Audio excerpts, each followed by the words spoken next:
आप सबको मेरा नमस्कार। इस प्रेस वार्ता के माध्यम से और इस मंच के माध्यम से आज हम एक बहुत बड़ी चिंता आपके साथ साझा करना आए हैं, क्योंकि इस देश के सम्मान में ठेस पहुंचे, इस देश की संप्रभुता पर सवाल उठे, यह कतई बर्दाश्त नहीं किया जा सकता है। आज प्रधानमंत्री नरेंद्र मोदी की विफल विदेश नीति, कंप्लीटली फेल्ड फॉरेन पॉलिसी के कारण इस देश का दुनिया में अपमान हो रहा है। कनाडा जैसा देश हमें G7 का इनवाइट नहीं भेजता है। ट्रंप बार बार सीज फायर का श्रेय ले चुके हैं और असलियत अब यह है कि ट्रंप को छोड़कर अब बाकी देश, कल रूस ने भी माना कि ट्रंप ने हमारे बीच मध्यस्थता करी थी और उनके कारण सीज फायर हुआ।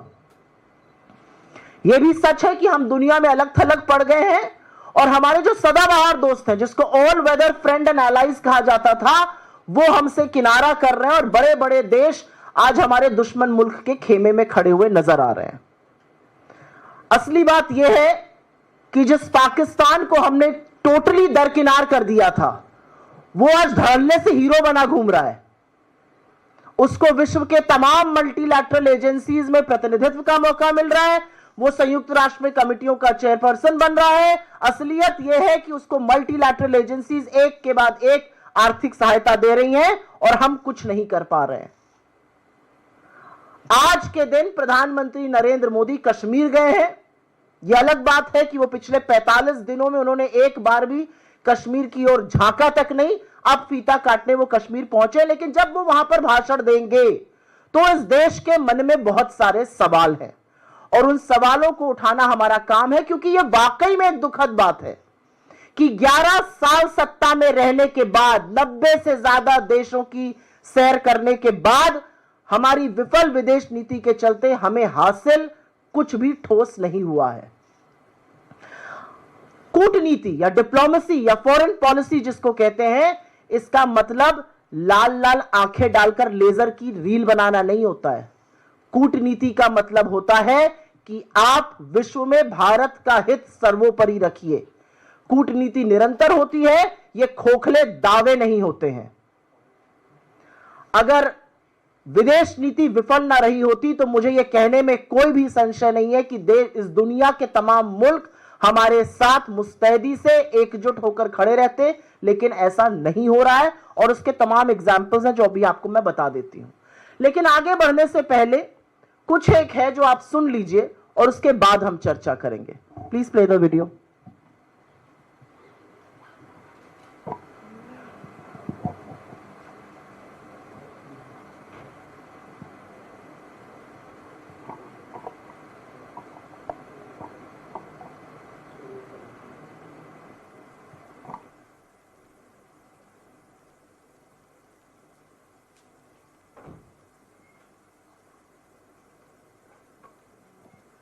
ये वीडियो जरूरी है सुनना, क्योंकि ये वीडियो आपको दिखाएगा कि हो क्या रहा है और हमारे यहां इतना सुई टपक सन्नाटा क्यों है।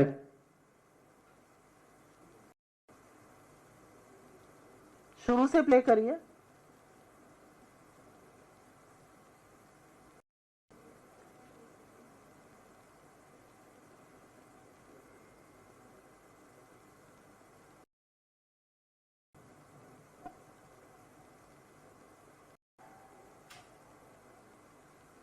On Saturday, my administration helped broker a full and immediate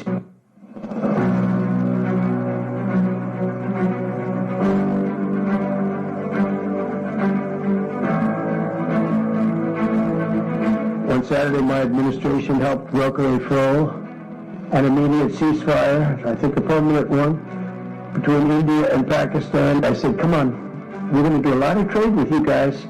Let's stop it. Let's stop it. If you stop it, we're doing trade. If you don't stop it, we're not going to do any trade. Well, my administration successfully brokered a historic ceasefire to stop the escalating violence between India and Pakistan. And I used trade to a large extent to do it. I said, fellas, come on, let's make a deal. Let's do some trading. a very important process we got involved with India and Pakistan. I think convince them to let's have peace and let's go and make trade deals. And we talked to them about trade. Let's do trade instead of do war. And Pakistan was very happy with that, and India was very happy with that. I'm using trade to settle scores and to make peace. But I stopped that war. That was going to be a nuclear war, I think. We're close. Very close. You were right there. Yeah. And now everyone's happy. In fact, I told my people, call them up. Let's start trading immediately because I'm a man of my word. We settled that whole thing, and I think I settled it through trade. We're doing a big deal with India. We're doing a big deal with Pakistan.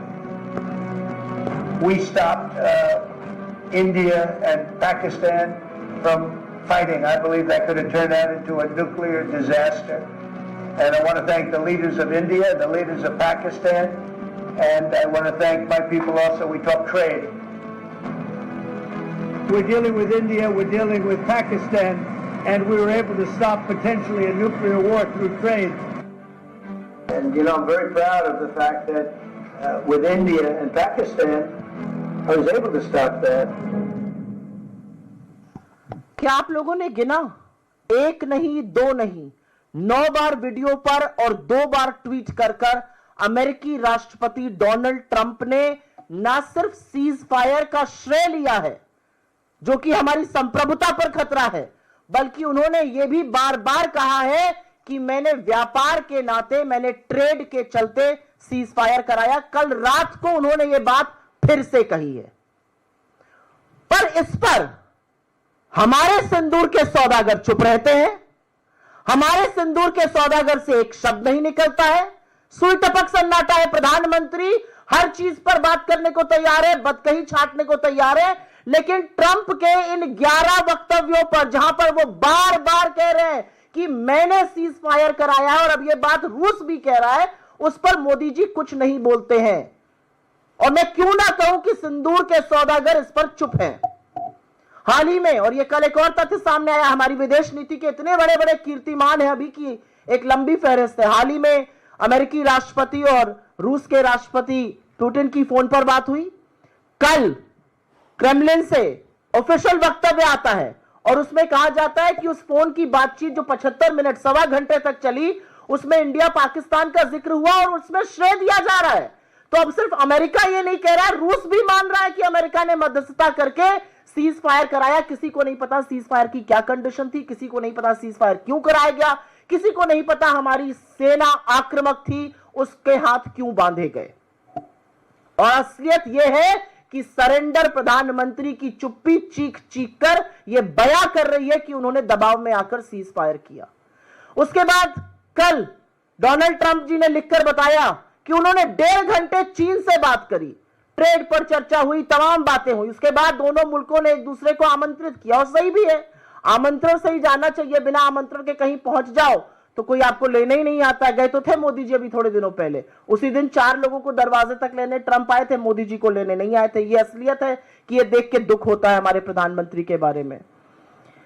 लेकिन हमारी कूटनीति इस तरह विफल हो चुकी है कि जिस पाकिस्तान को हमने दरकिनार कर दिया था, और यह बहुत बड़ा हमारी फॉरेन पॉलिसी का 2014 के पहले अचीवमेंट था कि हमने पाकिस्तान को अलग थलग कर आतंकी मुल्क की तरह ट्रीट करना शुरू कर दिया था, और दुनिया भी पाकिस्तान को उसी नजर से देखती थी। हमारी सेना के शूरवीरों ने, हमारी सेना के शौर्य और पराक्रम ने पाकिस्तान को धूल चटा दी, लेकिन एकदम से सीज फायर करके ट्रंप के सामने सरेंडर कर मोदी जी की विफल नीति ने आज पाकिस्तान को हीरो बना दिया, और वो दुनिया भर में धड़ल्ले से घूम रहा है।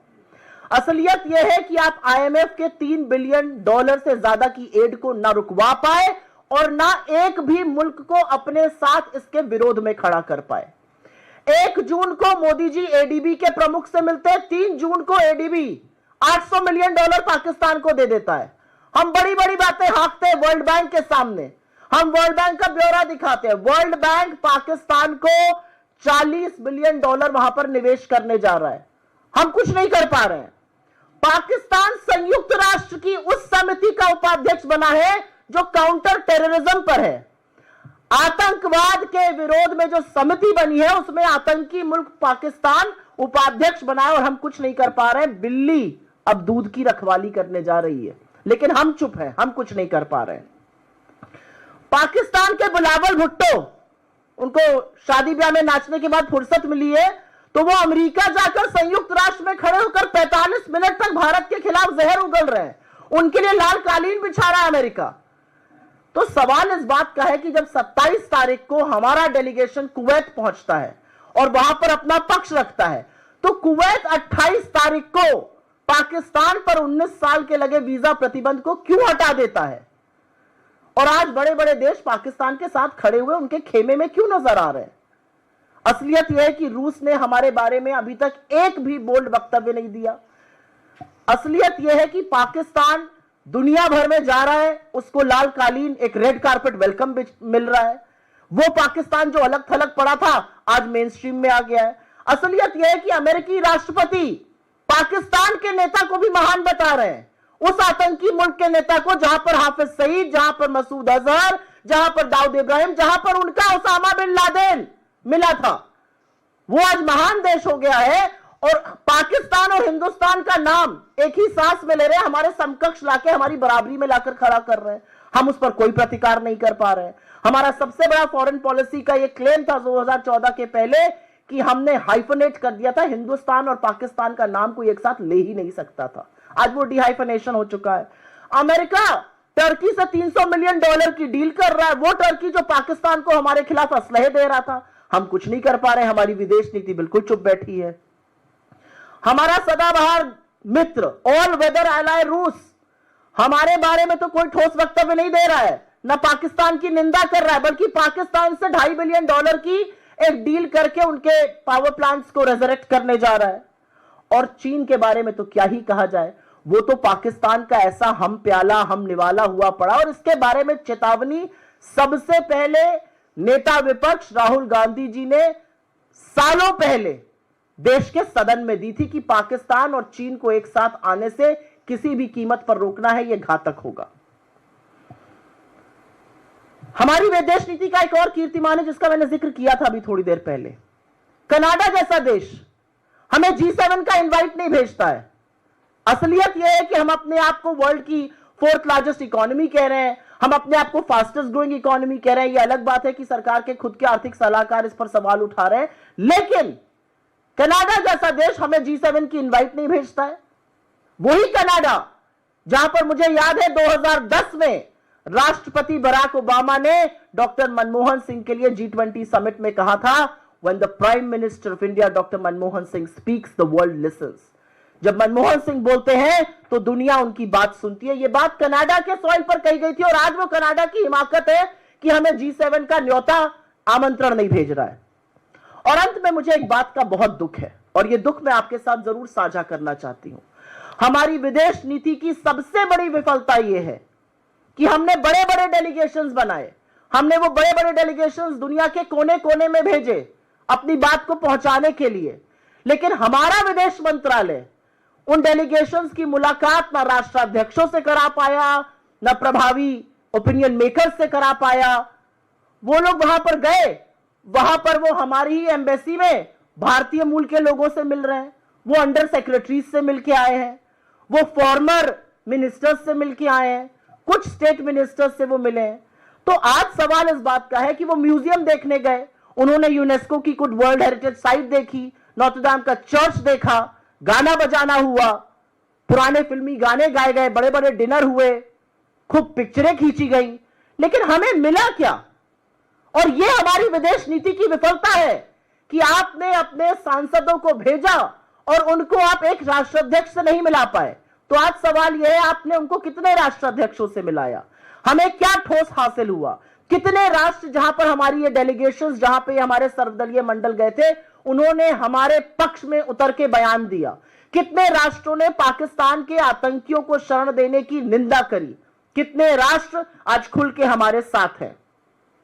तो कहां है हमारी डिप्लोमेसी, कहां है हमारी फॉरेन पॉलिसी? मुझे ऐसा लगता है कि हमारी फॉरेन पॉलिसी, हमारी डिप्लोमेसी लाल आंखों की लेजर लाइट वाली बनाने में, रीलों में कहीं खो चुकी है। क्योंकि जयशंकर जी की प्राथमिकता, बाकी मंत्रियों की प्राथमिकता इस सरकार में है लेजर आंखें बनाते हैं, लाल लाल आंखें दिखती हैं, और डिप्लोमेसी उसको कहा जा रहा है। वो डिप्लोमेसी नहीं है, वो रील बनाना है।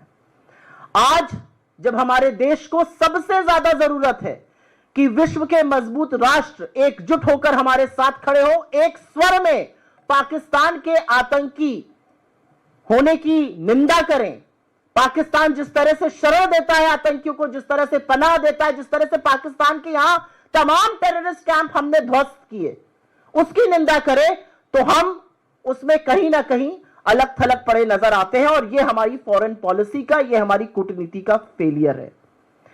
असलियत यह है कि हमारी सेना के शौर्य और पराक्रम ने, हमारी सेना के वीर शूरवीरों ने तो पाकिस्तान को धूल चटाई, लेकिन हमारी विदेश नीति इतनी विफल रही कि वही पाकिस्तान आज घूम रहा है विश्व में और उसका स्वागत किया जा रहा है। और इसका कारण यह है कि जिस विदेश नीति का एकमात्र आधार, जिस विदेश नीति का सिंगल कॉर्नरस्टोन इस देश का राष्ट्रहित सर्वोपरि रखना होना चाहिए था, उसका सारा ध्येय, उसका सारा फोकस, उसका सारा लक्ष्य एक आदमी की छवि चमकाना और उनके मूल भक्तों से सस्ती ताली बजवाना है।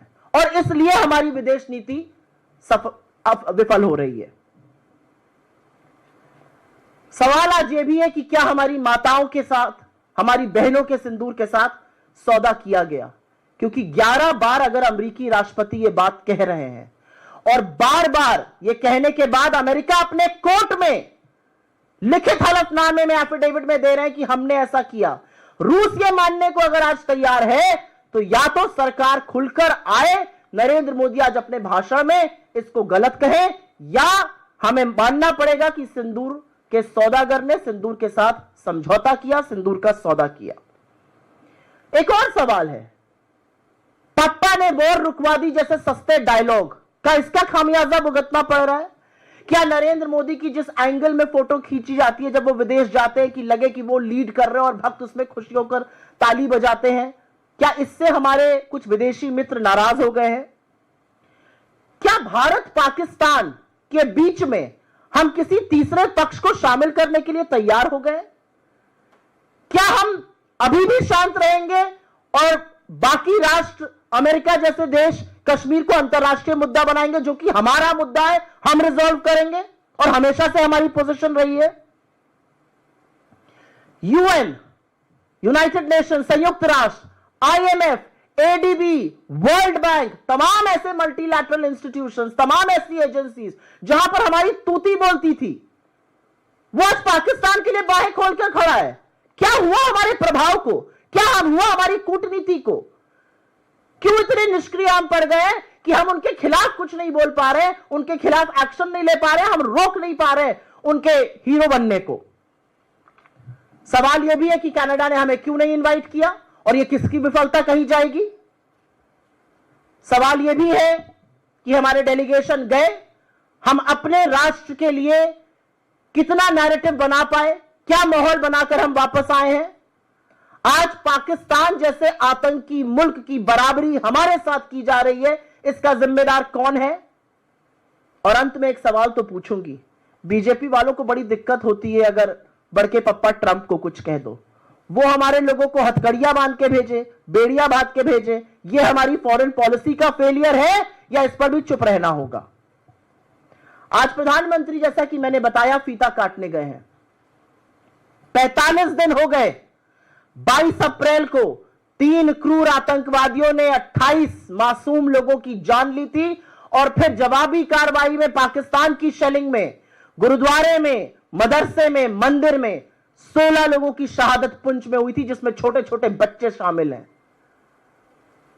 आज 45 दिन बाद नरेंद्र मोदी जी को फीता काटना था तो कश्मीर याद आया, वरना उन्होंने कश्मीर जाने की नहीं सोची। वो बिहार गए, वो केरल गए, वो आंध्रा गए, वो मुंबई गए, राजस्थान गए, गुजरात गए, हर जगह गए, हाथ हिलाया, फोटो खिंचवाई, भद्दे भाषण दिए, कटाक्ष किए, हंसी ठिठोली करी, सिरेस्तारों के साथ समय बिताया। लेकिन मोदी जी कश्मीर अब गए हैं जब फीता काटने का वक्त आया है। और यही अंतर है उनमें और यही अंतर है हमारी सरकार में। मुझे यह कहने में गर्व होता है कि 26/11 के बाद चुन चुनकर हमने आतंकियों को मारा, हमारे शूरवीरों ने उनको मौत के घाट उतारा और उसके बाद जो गिरफ्तार हुए उनको हमने फांसी के फंदे पर लटकाया, इस देश में नजीर बनाई। आज एक बात का अंतर है, 26/11 के आतंकियों को मारा गया, लेकिन 22 अप्रैल पहलगाम के आतंकी अभी भी फरार है और अब आजाद घूम रहे हैं वो। और अब अगर न्यूज रिपोर्ट्स का आप यकीन कीजिए तो उन्होंने इसके पहले 3 और बड़े आतंकी हमले किए थे, उनको जमीन निगल गई, उनको आसमान खा गया, वो कहां चले गए ये किसी को नहीं पता है। और जब तक वो पकड़े नहीं जाएंगे, जब तक वो गिरफ्तार नहीं होंगे, जब तक उनकी इस देश के सामने नजीर नहीं बनेगी, तब तक शहीद परिवारों को न्याय नहीं मिलेगा। और इसीलिए सिंदूर के सौदागर से कहना है, अपनी चुप्पी तोड़िए और इस मुद्दे पर बोलिए। हमारी विफल विदेश नीति का दंश हमारा देश, हमारे देश का सम्मान, हमारा वैश्विक गौरव ये सब सह रहा है। आपके सवालों का स्वागत है जी। Ma'am, you have also questioned about the all-party delegation. Yesterday, Mr. Jairam Ramesh has also tweeted that the welcome which they have received was very lukewarm. But on the other side, it's your own Congress members who are stating that these meetings were were being done in a very positive manner. In fact, yesterday only Mr. Shashi Tharoor led delegation have met J.D. Vance. So are you not satisfied because your own members who were a part of this delegation are saying that these are very positive meetings which they held? When you represent the country overseas, you are restrained. When you represent the country overseas, there are many things that you want to say, but you cannot say.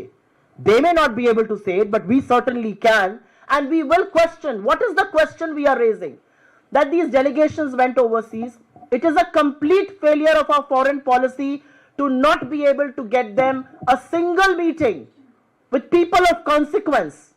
How many countries after these delegations visited those countries have spoken in our favor, have issued statements? How many countries that we visited have denounced Pakistan? I mean, we go to Kuwait and Kuwait the very next day lifts a 19-year-old ban on Pakistani visas. How is that okay? And will these questions not be raised? I mean, it's all right for mainstream media to say that all is hunky-dory, but a lot of these people who have come back and said we were ambassadors overseas, we could not have said a lot of things, but back home in India, we will question. And the one big question we are asking is that some of these delegations, in fact, most of these delegations were made to meet people of Indian origin overseas. They were made to address people of Indian origin in Indian embassies and high commissions. How about addressing your own parliament? You don't want to call a session there, but you want to address Indians overseas. I mean, what kind of double speak is this? And what have we achieved? But I don't just want to single out the foreign delegation bit. I have highlighted a string of policy failures owing to the complete collapse of our foreign policy and for which India is having to pay a huge price. और कोई सवाल इस पे या किसी अन्य मुद्दे पे?